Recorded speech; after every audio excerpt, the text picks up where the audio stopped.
Hello everybody, Radhe Radhe. My name is Shivam Sukhija. अब इस video lecture में हम शुरू करने जा रहे हैं मैक्रो इकोनॉमिक्स की एक unit that is determination of income and employment. अब अगर हम यूनिट के नाम को पढ़े, क्या डिटरमाइन करना है, वो कहता है कि अगर एक बार इसको हटके आप माइक्रो को देखो तो माइक्रो में जब भी हम सारी की सारी बात करते थे तो किस लेवल पे बात करते थे? इंडिविजुअल लेवल पे। लेकिन वो कहता है कि मैक्रो पढ़ने जा रहे हो तो मैक्रो में आपको इकोनॉमी एज अ होल की बात करनी पड़ेगी। वहां पे जब आप बात करते थे तो इस तरीके से बात करते थे या नहीं करते थे कि ऐसा क्या होगा या ऐसा क्या किया जाए एक कंज्यूमर इक्विलिब्रियम यानी कि पोजीशन ऑफ रेस्ट को अटेन कर ले, एक प्रोड्यूसर ऐसा क्या करे कि उसको प्रॉफिट मैक्सिमाइजेशन हो जाए, वो इक्विलिब्रियम में आ जाए।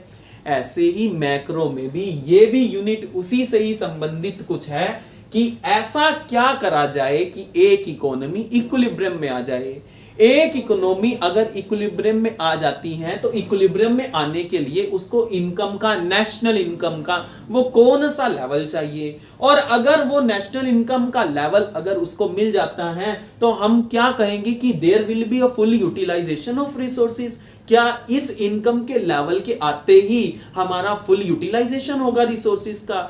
तो इस तरीके से आपको इस पूरे के पूरे चैप्टर में इनकम और एम्प्लॉयमेंट की ऐसा कौन सा लेवल नेशनल इनकम का हो जिसपे हम कह दें कि there will be a fuller utilization of resources specifically labour, तो वो इक्विलिब्रियम लेवल आपको फाइंड आउट करना है। लेकिन एकदम से ही नहीं आपको इक्विलिब्रियम लेवल फाइंड आउट करना सिखाएंगे। एकदम अगर वो मेथड्स आपको बता दिए, अप्रोच बता दिए, आप कहोगे ये क्या है, तो उसके लिए कुछ बेसिक कॉन्सेप्ट से शुरुआत करनी पड़ेगी। तो पहला क्या है कि हमको जो एक कॉन्सेप्ट मिला दैट इज एग्रीगेट डिमांड, इसको ही देखते हैं। एग्रीगेट डिमांड क्या है भाई? देखो, हमारी पूरी की पूरी अगर इकोनॉमी की बात करी जाए तो इकोनॉमी में 4 सेक्टर हैं। कितने सेक्टर हैं? 4। पहला जो सेक्टर है वो है हाउस होल्ड सेक्टर, है ना। दूसरा जो सेक्टर है वो है प्राइवेट सेक्टर, प्राइवेट फर्म्स होगी, फर्म्स, है ना। तीसरा जो सेक्टर्स है दैट इज गवर्नमेंट सेक्टर, और फोर्थ जो हमारा सेक्टर है that is a foreign sector, है ना। 4 हो गए। तो हमें, अगर मैं इस चैप्टर की बात करूं तो इस चैप्टर के पॉइंट ऑफ व्यू से तो हमें 2 सेक्टर की बात करनी है, दैट इज हाउस होल्ड और फर्म्स। लेकिन अभी अगर एग्रीगेट डिमांड की बात करूं तो उसको तो 4 सेक्टर के हिसाब से ही बताना पड़ेगा।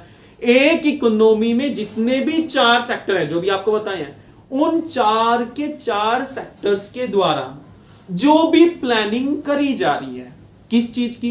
कुछ ना कुछ गुड्स और सर्विसेज बाय करने की। अब वो कुछ ना कुछ गुड्स और सर्विसेज, द गुड्स और सर्विसेज में भी final goods which are ready to use, है ना। तो एग्रीगेट डिमांड क्या है? हमारी पूरी की पूरी इकोनॉमी में जितने भी 4 सेक्टर्स हैं, उन 4 के 4 सेक्टर्स के द्वारा जितनी भी प्लानिंग करी जा रही है गुड्स और सर्विसेज बाय करने की। क्या करने की? बाय करने की। अब उनकी कुछ मनी वैल्यू तो होगी या नहीं होगी? तो जो भी उनकी मनी वैल्यू आएगी सम अप करके, है ना, वो उनकी किस चीज को दर्शाएगी? एग्रीगेट डिमांड को दर्शाएगी कि एक पर्टिकुलर पॉइंट ऑफ टाइम में इन 4 सेक्टर्स के द्वारा इस तरीके से गुड्स और सर्विसेज को खरीदने की, कंज्यूम करने की, परचेज करने की क्या करी जा रही है? प्लानिंग करी जा रही है। तो जो प्लानिंग कर रहे हैं गुड्स और सर्विसेज को कंज्यूम करने की, परचेज करने की, या वादर उसमें इन्वेस्ट करने की, है ना, उनके द्वारा जो वो वैल्यू आएगी, वो वैल्यू क्या रिप्रेजेंट करेगी? Aggregate demand at a particular point of time या during an accounting year, fiscal year. Hope so आपको क्लियर हुआ होगा। अब इसको धीरे धीरे से समझते हैं। जैसे यहां पर लिखा हुआ है कि aggregate demand is equals to C plus I। Sorry, मैंने आपको यहां पे 4 सेक्टर की बात बताई। पहला मैं लेके चलता हूं हाउस होल्ड्स। भाई, हमारी पूरी की पूरी इकोनॉमी में हाउस होल्ड्स हैं या नहीं है? हाँ जी, हाउस होल्ड्स ही तो, हाउस होल्ड्स का ही तो खेल है। चलो, अब हम भी हाउस होल्ड्स, तुम भी हाउस होल्ड। अब इन हाउस होल्ड्स के द्वारा क्या प्लानिंग करी नहीं जा रही होगी? आप भी सोच रहे होंगे यार कल को एक मोबाइल लूंगा, है ना। ऐसे ही हमारे तुम्हारे जैसे लोग पता नहीं कितने सारे ऐसे हैं जो ये सोच रहे होंगे कल को एक मोबाइल लेंगे, एक स्कूटी खरीदेंगे, एक एक्टिवा लेंगे, पता नहीं किस तरीके की प्लानिंग वो कर रहे हैं, है ना। तो इसी तरीके से हमारी पूरी की पूरी इकोनॉमी में जितने भी हाउस होल्ड हैं, उन हाउस होल्ड्स के द्वारा जितनी भी प्लानिंग करी जा रही है किस चीज की, गुड्स और सर्विसेज को कंज्यूम करने की, परचेज करने की, उनकी जो भी गुड्स और सर्विसेज को परचेज करने की प्लानिंग करी जा रही है, उनकी जो मनी वैल्यू होगी, अगर उसका सम अप कर दिया जाए तो वो क्या दर्शाएगी, हाउस होल्ड सेक्टर्स के द्वारा कितनी डिमांड अराइज हो रही है। क्लियर? तो हाउस होल्ड सेक्टर के द्वारा जितनी भी प्लानिंग गुड्स और सर्विसेज को खरीदने की करी जा रही हैं, वो हमारी एग्रीगेट डिमांड को दर्शाएगा। किसकी? हाउस होल्ड सेक्टर्स की। तो हाउस होल्ड सेक्टर्स को हम किससे डिनोट करेंगे? सी से, कैपिटल सी से। होप सो आपको क्लियर हो गया होगा। सी से इसके इसलिए इसको डिनोट कराया क्योंकि हाउस होल्ड जनरली क्या करते हैं? कंज्यूम, तो इसलिए कंजम्पशन। नेक्स्ट, क्या हाउस होल्ड सेक्टर ही बताया था? नहीं, हमने प्राइवेट फर्म्स भी तो बोली थी या नहीं बोली थी? हाँ जी। तो जितनी भी फर्म्स एक इकोनॉमी में है, उन फर्म्स के द्वारा जितनी भी प्लानिंग करी जा रही है, किसकी? गुड्स और सर्विसेज को खरीदने की, इन्वेस्ट करने की, कैपिटल एसेट्स को, क्योंकि जो फर्म्स हैं वो जनरली क्या खरीदेंगी? कैपिटल एसेट्स ही तो खरीदेंगी। मान लो एक को चाहिए कि मशीन मिल जाए, अगर मशीन मिल जाती है तो मैं इतनी यूनिट्स और बढ़ा चढ़ा के प्रोडक्शन कर पाऊंगा। तो वो मशीन किस लिए ला रहा है? कंजम्पशन के लिए थोड़ी ना ला रहा है, वो तो मशीन्स अपने फायदे के लिए ला रहा है कि उसमें अगर मैं इन्वेस्ट कर दूं तो मेरा प्रोडक्शन और बढ़ जाएगा। तो these are the capital assets. तो ऐसे ही पूरी की पूरी इकोनॉमी में जितने भी प्रोड्यूसर्स हैं, उनके द्वारा जितनी भी प्लानिंग करी जा रही है, क्या? इन्वेस्टमेंट करने की। तो अगर उसका भी सम कर दिया जाए, जो मनी वैल्यू निकलेगी वो क्या दर्शाएगी? Aggregate demand by firms. Aggregate demand by firms. तो हमेशा जो फर्म्स हैं वो प्लानिंग किस लिए करती हैं? इन्वेस्टमेंट करने के लिए प्लानिंग करती हैं। तो इसलिए जो फर्म्स हैं, ऐसा नहीं है कि इन्वेस्टमेंट के लिए प्लानिंग करेगी, सप्लाई के लिए भी प्लानिंग करेगी, लेकिन फिलहाल एग्रीगेट डिमांड के पॉइंट ऑफ व्यू से देखें तो फर्म्स के द्वारा जितनी भी प्लानिंग इन्वेस्टमेंट के लिए करी जा रही हैं, वो उनकी किस चीज को दर्शाएगी? एग्रीगेट डिमांड को दर्शाएगी। तो एक टू सेक्टर इकोनॉमी के पॉइंट ऑफ व्यू से अगर देखें, टू सेक्टर इकोनॉमी में, क्योंकि चैप्टर में ही जनरली क्या पढ़ना है? Two sector. तो टू सेक्टर में केवल दो ही सेक्टर होते हैं, एक हाउस होल्ड और दूसरा फर्म्स। तो हाउस होल्ड्स करते हैं कंजम्पशन और फर्म्स करती हैं इन्वेस्टमेंट। तो इसलिए aggregate demand two sector economy में कैसे मिलता है आपको? जितना भी कंजम्पशंस की प्लानिंग करी जा रही है और जितना भी इन्वेस्टमेंट की प्लानिंग कर दी जा रही है, इसका सम कर दो, आपकी टू सेक्टर इकोनॉमी की एग्रीगेट डिमांड आ जाएगी। अब थर्ड सेक्टर को भी लेके चल लेते हैं ताकि कंपोनेंट भी हमारे एग्रीगेट डिमांड के पूरे हो जाए। भाई देखो, हमारी जो सरकारें हैं, क्या उनके द्वारा नहीं कुछ प्लानिंग करी जाती? जी करी जाती हैं। अब गवर्नमेंट दो तरीके से प्लान करती हैं।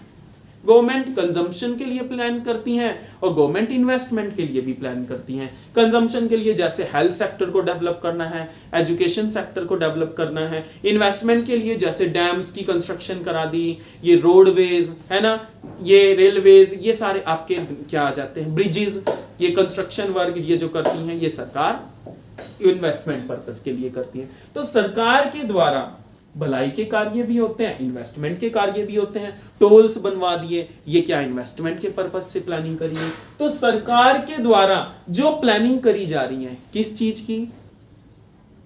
कंज्यूम करने की भी, वेलफेयर के लिए भी और इन्वेस्टमेंट के लिए भी। तो जो प्लानिंग करी जा रही है, करी तो खर्चने के लिए ही जा रही है ना, तो जितना भी उसका मनी वैल्यू होगा वो किस चीज को दर्शाएगा? एग्रीगेट डिमांड को दर्शाएगा।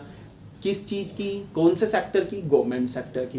तो गवर्नमेंट सेक्टर के द्वारा जितना भी खर्चा करने की प्लानिंग, चाहे वो कंजम्पशन गुड पे, चाहे वो कैपिटल गुड पे, उनके द्वारा करी जा रही हो प्लानिंग खर्चने की, वो उनकी सरकारी सेक्टर, गवर्नमेंट सेक्टर की एग्रीगेट डिमांड को रिप्रेजेंट करेगा। और लास्ट मेरा आता है net export, that is foreign sector, है ना।